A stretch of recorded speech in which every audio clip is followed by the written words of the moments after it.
No, I am not joking. I am not exaggerating when I say this. When I ask you guys this, are the Detroit Pistons actually finally turning a corner? We'll talk about that in today's episode of the Locked On Pistons podcast. You are Locked On Pistons, your daily Detroit Pistons podcast. Part of the Locked On Podcast Network. Your team every day.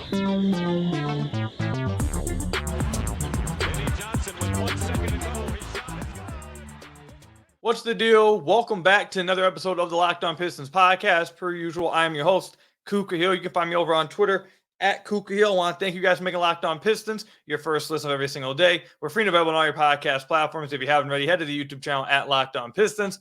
Hit that subscribe button or leave us a 5-star review on whatever podcast platform you're listening to this on. That's another great way to support the podcast. We are just under 100 subscribers away from 8,000 subscribers. So please, if you have not already, please hit that subscribe button. It's the best way to support the channel, trying to reach our goal of 8,000 subscribers. So please do that for us if you haven't already.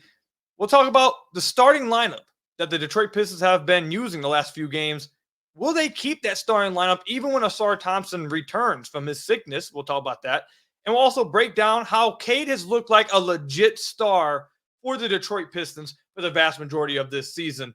But the first thing we're going to start off with is, are the Detroit Pistons as a team, not a singular player, not a Cade, not a Duran, an Ivy, not anyone singular, as a team, are they finally turning the corner?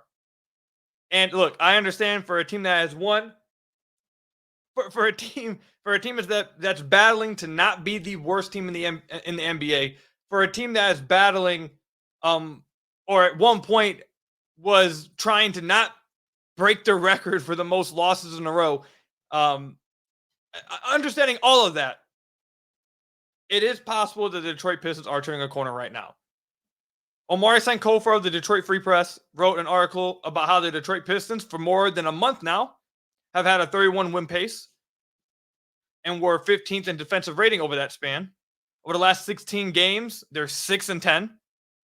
And something he mentions in his article is that, and it's the same thing I feel, 6-10 is not good. But if the Pistons played at a 6-10 pace every 16 games, everyone would be okay. Everyone would be fine. No one would be panicking. Everyone would probably be extremely, extremely happy with this season. That's not good. They wouldn't be. I don't even know if they'd make the play-in team. I didn't do the math, but I don't know. They maybe would be a play-in team. But if they played at that pace all year, everyone would have been just okay. But I want to zoom in even further. Over the last 5 games, the Detroit Pistons rank 13th in net rating. They rank 11th in defensive rating.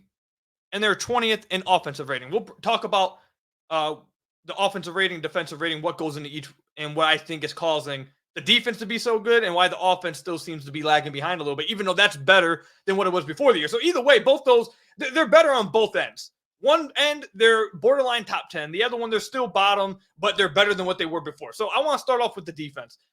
The defense was so very clearly going to get better. Like it was, I think as soon as the Pistons made that trade, anyone who has been watching the team all year, for the sicko, I saw some Pistons fans referencing other Pistons fans as sickos for watching every single game, despite how the season has went. And you know what? We are sickos.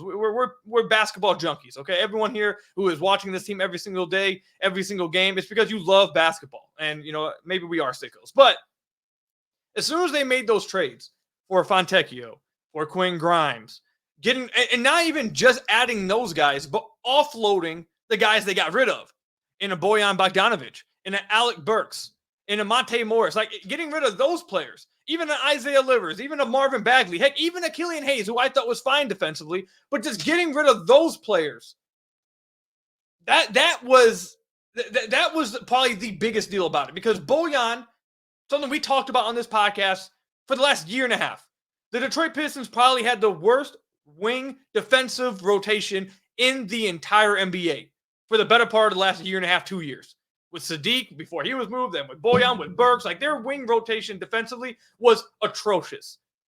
Now they bring in Simone Fontecchio. Now they bring in a Quinn Grimes. Now they give more minutes to Ausar Thompson. And I think just that, just doing that was already going to make their defense so much better, because wing defense is so important in the NBA. And I don't think anyone besides Asar is like some out of the park defensive player. I don't think any like Fontecchio or Grimes is like some all defensive member. But those guys are active defensively. I think they're good defenders. I think Grimes is a little bit better. Maybe not against bigger wings. He's a little smaller. But I think Grimes is probably an overall better defender for his position than Fontecchio. But I think Fontecchio has been fine defensively too. Those guys are long. They're athletic. They're active. They know where to be. They're giving it. They're on the defensive end of the floor. And Grimes at times really gets up into some ball handlers. So, I mean, if you want to look at, there's a number that I was looking at earlier while I was at work when it was boring. So I was just going through some random Piston numbers. The Pistons' offensive rating in the minutes Grimes has been on the floor so far is terrible. Like when he's on the floor versus when he's off the floor, they're like 18 points better when he's off the floor. But yet he's at like around a minus 1.2 net rating because the defense is equally 18 points better or 19 points better when he's on the floor. So that points out right there how much he's helped the defense. Now, if he could just hit some threes, he really would be impactful, but he's just in the middle of a really bad cold streak. Either way, my point is adding those type of players was going to help the defense. And then giving Asar Thompson more minutes was going to help the defense. And also Stu coming back from injury, even though he was on the team throughout the year and the defense was still not very good, him coming back at the same time as all this happening was going to add some juice as well. I also think Cade is giving more effort defensively now that I want to say he's not being asked to do as much, but at the same time, I think he is being asked to do a lot. Honestly, I think he's just giving more of an effort on that end now. I think now that the team is more competitive and they're in more games, he's locking in a little bit more defensively. That's helped a ton.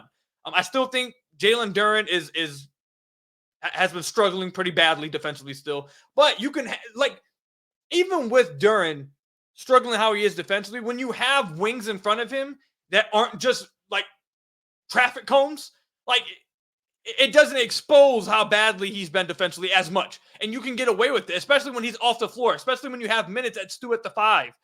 And playing Stu with Duren at the 5, which is an argument that Stu defenders have made, him playing next to Duren at the 5 really helps Duren defensively. So defensively, I think everyone could have saw that coming. And the logic matches the results. They've been pretty good defensively over the last 5 games. And I don't expect that to really take a step back unless their offense really craters and hurts their defense, which now let's go over to the offensive end. Why is their offense still trailing much behind than the defense? Now, again, I do want to point out that the offense is still better than what it was before. So it's a little bit of an improvement still. There's obviously not where you probably would like it yet. Why is it 20th in the league instead of around average around the NBA? There's a few reasons why. First off, when Cade's on the floor, the offense is absurd. And when he's off the floor, it's terrible. It's like, I think it's about negative 17.1 point differential when it comes to his offense on and off offensive rating. It's terrible. So the main reason is that they're not winning the minutes when Cade's off the floor. When he goes to the bench, they're getting destroyed in his minutes. And the backup guard rotation is becoming a problem. The backup, maybe not the backup guard rotation, the backup point guard position is becoming a problem because they don't have a point guard to just set the table, to calm things down, and create for others. Sasser is a pure scorer. Like that guy, you're not asking him to initiate an offense. It just doesn't work when he's asked to do that, which is part of the reason. I know he had some bright spots in this last game. Part of the reason why he's been struggling, I think, as of late is because he's being asked to be a point guard.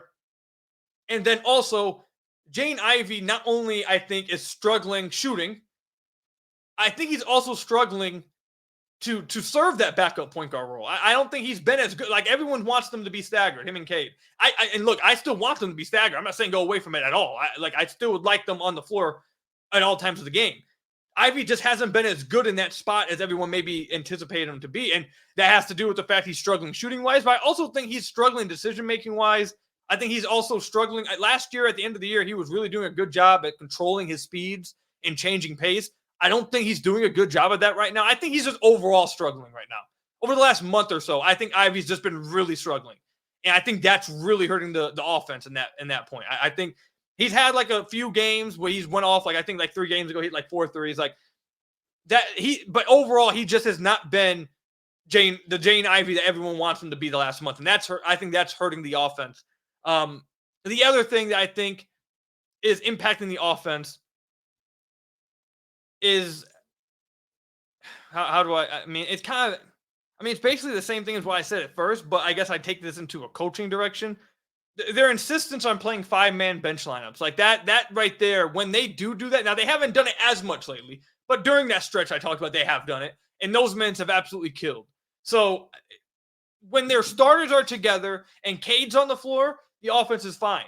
The offense is fine, and the team, when Cade's on the floor over the last 5 games, they're outscoring teams. What is it? I just lost it. When he's on the floor, they're outscoring teams by 8.8 points. His on-off right now over the last 5 games is 23.4 points. That is an insane on-off. The Pistons are 3-2 in that span. He's carrying a lot of the stuff going on offensively, and overall with the team, he's playing exceptionally well. So really, I guess if you want the offense to be better, I guess there's 2 solutions. One, just play Cade Cunningham more, keep him off the bench. And second, you really need Jaden Ivey to turn it around. Like, you really need Jaden Ivey to turn around, and it probably would help a lot if Quinn Grimes could start hitting some threes. That would really help too. Like, those 2 things I think would really help the team. More likely Ivey, that would have a bigger impact. But also Grimes. If Grimes could hit some threes, I'm not going to lie to you, I think you'd see Grimes close a lot of these games. Like, he closed the game against the Knicks. As soon as he started hitting threes, he closed against the Knicks. Because that's how impactful he was on both ends of the floor with how he plays. So all it takes is for him to hit a few threes. I think you might see him close a few games. But both those guys, if those guys can play better, I think that will help the overall offense. But to answer the question, are the Pistons turning a corner? I think so. I think they are. They're trying. Now, look, I know the quality of opponent has not been great. But earlier in the year, the same quality of opponent, they were still losing. They were getting blitzed by the same quality of opponents, okay? So getting these wins, like I said a few weeks ago, they need to get these winnable games. They've been getting the winnable games, and they've been competitive in other ones. So now they got a few rough games coming up against the Heat, against the Celtics. Let's see what they can do. Can they steal a game? That would be big time. That would really show something. Can they remain competitive in these games? I think they can. I think this roster makes more sense. Remember, I said this after the trade deadline. The roster makes more sense with the wings. They have the ability to play lineups that make sense. It falls on Monty Williams. And over the last 5 games, Monty's doing a fine job, I think. I don't think he's doing a fantastic job, but he's doing a better job over the last 5 games. I think they're turning somewhat of a corner. May not be like a corner going into superstardom or playoff team, but I don't think they're playing like, they're obviously not playing like the worst team in the league anymore. They're turning a corner. Guys are playing better. The team's playing better. And I want to say, you know what? I don't think this is too crazy to say. It's a good time to be a Pistons fan right now for you guys. It's a good time because the Pistons are 3-2 and they're playing better brand of basketball. That's obviously good for fans. So let's see if they can keep this going. Let me know what you guys think. Comment section down below or over on Twitter at KukaHill. Are the Detroit Pistons turning a corner? Again, let me know over there in the comment section or over on Twitter. Will the Pistons be staying with this starting lineup when Ausar Thompson returns from his sickness? We'll talk about that when we come back. PrizePicks is America's #1 fantasy sports app with over 3 million members. They are the easiest, most exciting way to play daily fantasy sports. It's just you against the numbers. You pick more than or less than 2 to 6 player stat projections and watch the winnings roll in. It's demon time on PrizePicks. You can now win up to 100 times your money with as little as 4 correct picks. You can turn $10 into $1,000. Demons and goblins are the newest and most exciting way to play at PrizePicks. Squares are marked with red demons or green goblins to get you different payouts. You can now win up to 100 times your money with as little as 4 correct picks. Another great thing about PrizePicks, if you have a player in a basketball or football game and they get hurt in the first half and then don't return the second half, that player is automatically rebooted. The PrizePicks is the only daily fantasy sports platform with an injury insurance policy. And those of you guys who are aware of daily fantasy sports know how insane, how great that is. So go to prizepicks.com/LockedOnNBA and use code LockedOnNBA for a first deposit match up to $100. Again, that's prizepicks.com/LockedOnNBA to use code LockedOnNBA for a first deposit match up to $100. Pick more, pick less. It's that easy with PrizePicks. So I want to thank you guys again for making Locked On Pistons your first listen of every single day. Free and available on all your podcast platforms. If you haven't already, head to the YouTube channel, hit that subscribe button, or leave us a 5-star review on whatever podcast platform you're listening to this on. That's another great way to support the podcast. So Ausar Thompson has missed the last few games. He tried to play through which game was it? Let me make sure I remember correctly. He tried playing through the game against Dallas, but he very clearly was not okay. He wasn't feeling good. It looked like at one point he was about to throw up. He was not looking very good, so he basically missed the entire game of the Dallas game. He only played the first 11 minutes, then didn't play again after that. So he's been struggling with the illness. He missed the game against Charlotte. He missed the game against Toronto. It sounds like he's going to miss the next game against the Heat as well. I don't know how long he'll be out, but it sounds like he's not going to be playing against Miami either. So over the last few games, and maybe however long he's out, next few games into the future, the Pistons have been running a starting lineup of Cade Cunningham, Jaden Ivey, Simone Fontecchio, Isaiah Stewart, and Jalen Duren. And look, this is an incredibly small sample size, okay? It's like literally only 2 games. Only 2 games worth. 3 games, really. 3 games worth. In those 54 minutes they've played together, that lineup has a net rating of plus 21.96. Now, what do I take from those numbers? Well, first thing, obviously, like I said, it's incredibly small sample size, so you don't want to read into it too crazy. With that said, remember, we're going to go through the same test that I take you guys through with everything when it comes to lineup data. The first question you ask, the first question I think you have to ask every single time when you look at these kind of lineup data, especially some with some smaller sample sizes, is one, does it match the logic test? Does it pass the process test? Does it make sense theoretically? And does this lineup make sense theoretically? Yes. Cade Cunningham, Jaden Ivey, Simone Fontecchio, Isaiah Stewart can all hypothetically shoot threes. Now, Stu, I don't even think hypothetically you can say it. Stu is hitting threes. Now, whether he commands the defensive respect yet, no, he doesn't. But he's hitting open threes. Like that's not a question. Like he's actually hitting threes. So all 4 of those guys are capable of hitting threes. I mean, over the last month, maybe not Ivy, but still, like you anticipate that he's someone that will be hitting some threes, right? So theoretically, yes, it makes sense. You got enough spacing, enough offensive ability, while also not completely forfeiting defensively because Cade's been more locked in. Simone Fontecchio's a good wing defender. Isaiah Stewart's a good defender. So you got 3 capable defenders in there, and Ivy's been giving more effort. I don't think he's a good defender, but he's giving more effort, which is good. So you got probably the best balance of offense and defense. So does it pass the process test? Does it pass the logic test? Yes. Does it pass the results test? Obviously, yes. And what does it? What's the biggest takeaway here? Is it this 5-man unit? I would say no. The biggest takeaway is what we've been talking about. By the way, Isaiah Stewart's at 38% from 3 this season. We're gonna have to talk about Isaiah Stewart in a future episode soon. I tweeted this out a few days ago. At the end of the season, I'm going to do a podcast talking about everything I got right and everything I was wrong about. And I think I'm definitely going to have a lot more things I was wrong about. There's a few things I was right about still, but definitely I was wrong about a few things. And I'm going to do an episode about that. I think Isaiah Stewart probably was one of those things I was wrong about at the beginning of the year. But either way, my point is what I'm trying to say, going back to my original point, is the biggest takeaway that 5-man unit? No. Because if you remember, the unit with Asar Thompson in place of Isaiah Stewart also was playing extremely well together. That lineup worked really well.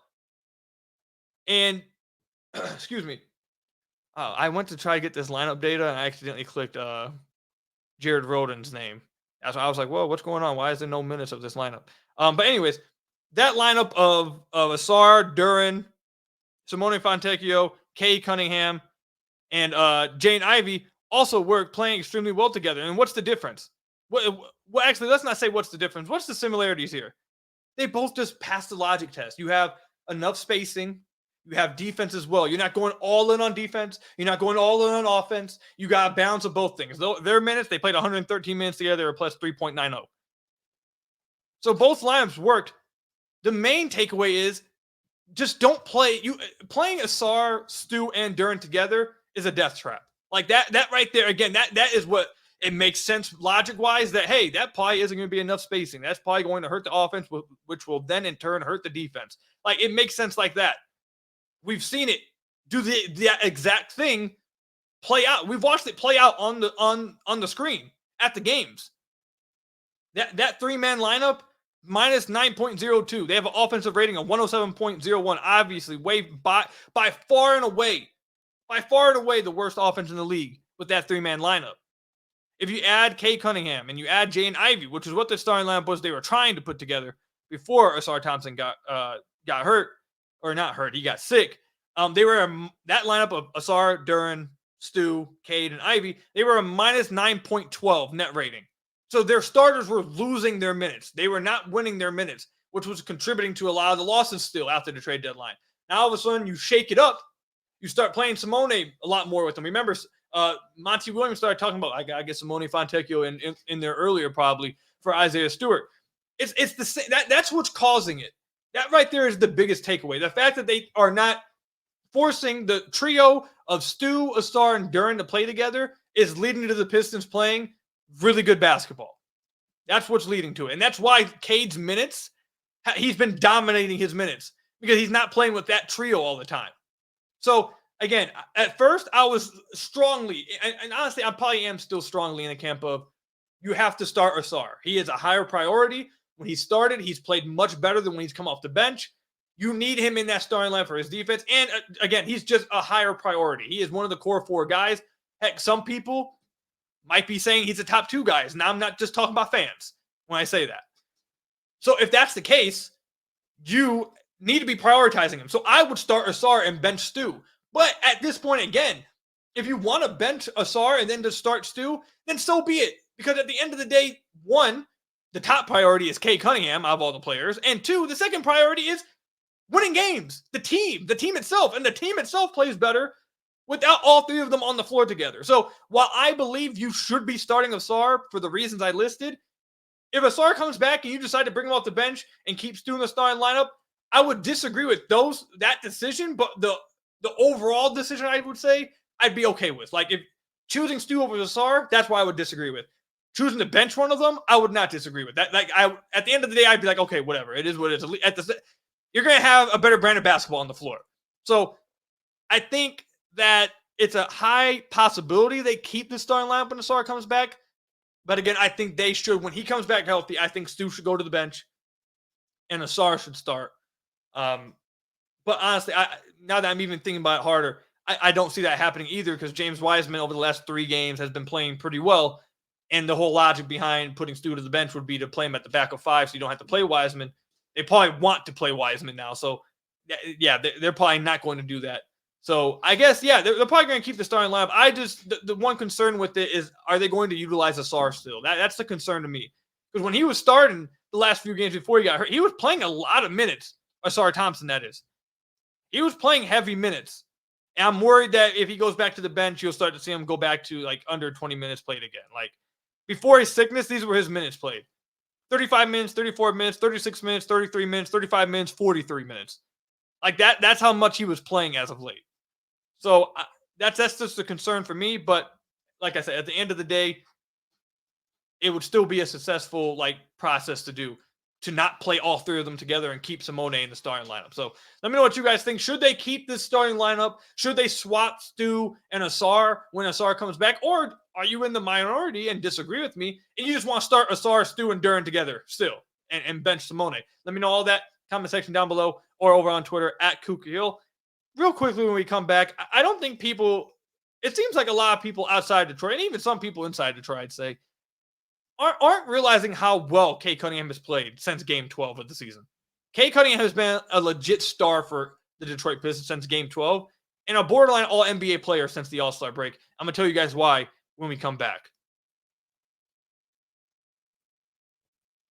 Did you know that even if you have a 401k for retirement, you can still have an IRA? Robinhood has the only IRA that gives you a 3% boost on every dollar you contribute when you subscribe to Robinhood Gold. But get this, now through April 30th, Robinhood is even boosting every single dollar you transfer in from other retirement accounts with a 3% match. That's right, no cap on the 3% match. Robinhood Gold gets you the most for your retirement thanks to the IRA with a 3% match. This offer is good through April 30th. Get started at Robinhood.com/boost. Subscription fees apply. And now for some legal info. Claim as of Q1 2024, validated by Radius Global Market Research. Investing involves risk, including loss. Limitations apply to IRAs and 401ks. 3% match requires Robinhood Go for 1 year from the date of the first 3% match. Must keep Robinhood IRA for 5 years at 3% matching on transfers is subject to specific terms and conditions. Robinhood IRA available to U.S. customers in good standing. Robinhood Financial LLC member SIPC is a registered broker dealer. Head to Robinhood.com/boost to get started today. So I want to thank you guys again for making Locked On Pistons your first listen of every single day. Free and available on all your podcast platforms. If you haven't already, head to the YouTube channel at Locked On Pistons. Hit that subscribe button or leave us a 5-star review on whatever podcast platform you're listening to this on. That's another great way to support the podcast. The real reason why I wanted to do this segment, because I've talked about Cade a ton. Everyone knows me as I'm one of the biggest Cade believers out there. I think he's going to be absolutely fantastic, spectacular superstar. That's why I think of Cade. So I've talked about Cade a lot. Everyone knows this already. But the reason why I want to talk about it even more right now on this segment is because I just now got around to reading that the Ringer rankings that came out earlier this week, I believe. I didn't watch the game yesterday. I had to rewatch it at work. I missed everything yesterday. I had some stuff going on, so I just wasn't available all yesterday. So I don't know if it was posted yesterday. I honestly forgot when it was posted. But either way, it was posted sometime this week. And I got on Twitter today, and I saw that Cade Cunningham was ranked 57th. And I saw some of the names ranked above him, and I'm sitting there like, that doesn't make much sense. So I decided to read it. I wanted to see what they said about Cade. What was their reasoning for where he was placed?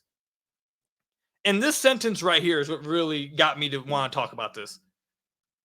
In the little description, if you click on Cade's name, they'll give you like a brief, I think it's like a 2-paragraph description of why they have him where he's at, etc. And one of the sentences say, quote, Cunningham's subpar three-point shooting and lack of explosion off the bounce or at the rim isn't helping either, end quote. When I saw that tweet, or not tweet, when I saw that sentence, I almost lost it. Like, I wanted to lose my mind. First of all, just I want to touch on the explosion off the bounce and at the rim. There's been quite a few plays over the last week, 2 weeks, where Cade's just destroyed somebody off the bounce. First, I haven't noticed the issue with his explosion all year, to be honest. He doesn't have a problem being by the first defender. Majority of the year, the issue has been once he gets by the first defender, there's someone at the nail aggressively helping, and he can't get all the way there because they're aggressively helping. Or when he gets by his guy and he gets to the paint, there's two defenders waiting for him at the paint. He has to convert a strong or a tough finish. That's why B-Ball Index, they tweet out a bunch of stats. That's why routinely B-Ball Index tweets out that he's one of the better finishers when you take into account the quality of finishes he's having to attempt. Like if he was getting open or obviously no one's just taking wide open layups, but like if the quality of the layups he was taking at the rim was improved, his percentage around the rim would be much better. Now, does some of that have to do with his own finishing? Yeah, he can get better finishing. But does the majority of that have to do with the spacing he's been dealing with all year? Yes. That plays a part. So, but overall, I don't really agree with the lack of explosion off the bounce. Like, is he John Morant? No. But is he slow as dirt? No, he's not. Like, this idea that Cade doesn't beat people off the bounce is crazy. I don't understand that. He can beat his own guy off the bounce routinely. This is a matter of, is there enough spacing for him to get all the way to the rim? And is he actually going to get a foul call? That's another thing. He doesn't get foul calls, doesn't have the greatest whistle. So a lot of those should-be foul calls are misses. But nonetheless, you want to criticize his finishing around the rim, that would be the context I'd give to it. So it's true that his numbers aren't great around the rim, but I think if you dive deeper into deeper into the numbers, it's not as bad as just looking at, Basketball Reference, which suggests you. That's the first thing. The second thing, the real thing, I probably should have started with this because this is the real thing that really made me furious. Subpar three-point shooting? Are they watching? Are they watching Cade? Was that sentence meant for the right? Was that sentence meant for the right player? Doesn't seem like it. Doesn't seem like it for me. Because in the same article, in the same Ringer article, they talked about Scotty Barnes. And they mentioned his three-point shooting and it rising. And they mentioned that for Scotty Barnes, by the way. Scotty Barnes is shooting 34% on the year from deep. And this is not to go at Scotty Barnes at all. This is not me trying to go after Scotty Barnes. It's just to point out to you, Scotty Barnes in this piece was being talked about for improving his three-point shot. And turning himself, this is the exact sentence right here, And the fact that Barnes has turned himself into a reliable three-point shooter makes that style of play all the more plausible. Scotty Barnes, again, is shooting 34% on the season. Cade Cunningham, on the season, including the first 12 games where he shot poorly playing next to Cade Cunningham, is shooting 36.1% from three. So, I don't get it. I don't really see that one. He's shooting on 5.5 attempts. Scotty's doing it on 4.9.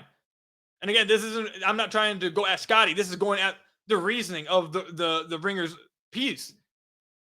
So how is Scotty an improving three-point shooter and Cade's a subpar three-point shooter? He's shooting 36% from the field from deep. But then even if you go, like I said, if you go even deeper into the numbers, since game 12, the last 43 games of Cade's season, he's shooting 38.2% from deep on a lot more attempts a game. He's shooting 38% on pull-up threes since game 12. Last 43 games. 38% on pull-up threes. Over the last 5 games, he's shooting 39.5% from deep on 7.6 attempts. Since All-Star break until like 2 games ago, he was the best three-point shooter in the NBA. That's not exaggeration. That's legit. So how is he... Where's the subpar three-point shooting at? I don't see it. I'm not completely understanding. So that right there is just what got me like. That's what got me losing it. League average shooting, just taking three-point shooting and the league average, and this isn't taking into account the quality of the looks you're creating, whether you're getting tougher threes, are you taking just wide open threes, are you hitting pull-up threes, are you hitting like it doesn't take into account any of that. It just over everyone's three-point shooting. What's the average? 36%. Cade shooting 36%. And he hasn't been an average three-point shooter because, like I said, if you take into the quality of his attempts, that they're coming off of dribble pull-ups, that they're coming off pulling up off the screen, that they're coming off of the quality of catch and shoot looks he's taking. Like, he hasn't been an average three-point shooter. He's been an above-average three-point shooter this year. So where's the subpar at? So I don't. After I saw that, I had to come on here and talk about it because it really pissed me off because it was just like it's not. That's just false. It's just a lie. That's not even true. And this is what people outside of Detroit are going to read, and they're going to think about Cade, and that's the opinion that's going to be made about Cade. We're gonna see it all off season. Everyone's going, 3-point shooter. Like it's.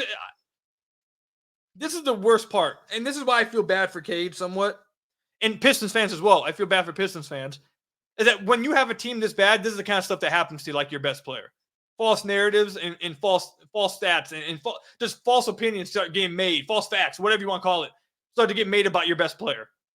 Calling Cade a subpar three-point shooter this year is just crazy. I don't. Where is that come? That's not backed up in any number. It's not backed up in anything. Oh, by the way, they talked about his efficiency. He's not. They were like he hasn't been that efficient on the season. 55.1 true shooting percentage.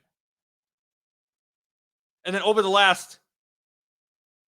Oh my God, I lost it. Give me just a second, everybody. Since game 12, last 43 games, his true shooting percentage, which, by the way, the league average true shooting percentage on the season, again, not taking into account usage rate, not taking into account shot attempts, because all of that matters. He's at 57% true shooting percentage over the last 43 games. League average is at 58%, but again, that takes into account guys who are shooting like 3 shots a game. Guys who are only taking shots at the rim, big men. Like, it's not taking into account guys who are at his usage rate and shot attempts. Overall, basically what I'm saying is he's been fine efficiency-wise this year, for the most part. After the 12 games, he's been fine efficiency-wise. Has he been the absolute best possible? Is he like Steph Curry? No. Can he continue to get better still? Yeah, but he's continuing to get better. And he's not at the they're talking like he was at last year when he was at 51 true shooting percentage. He's been fine this year. He's been efficient this year. He's been shooting the 3 well. He shoots incredible from the free throw line. He's been one of the best mid-range shooters in the entire NBA. I just don't understand this whole argument that they made for Cade, why he wasn't higher. Some of the guys they have above him is crazy. It's crazy. If you swap Cade with any of these guys on the other teams, I guarantee you Cade's top 30 in this list. Like, all of a sudden, the talk around Cade, if you just swapped him with another team, the talk around Cade would be completely freaking different. It would be insanely different. And then how those guys get talked about would be even worse than how Cade's being talked about right now. Like, they wouldn't even get top 57. Cade was ranked 57. If you put those guys in some of this Pistons team, they wouldn't be 57. They'd be like 70-something. Heck, maybe they wouldn't even be in the top 100. Because that's where he's been surrounded with. But anyway, that's why I had to come on here and talk about it. It really, it set me off. But that's all I've got for you guys today. Thank you guys for making Locked On Pistons your first listen of every single day. Free and available on our podcast platforms. Hit that subscribe button on the YouTube channel. Leave us a 5-star review, whatever podcast platform you're listening to this on. And until next time, I'll see you guys later. Stay safe out there. Till next time, peace out.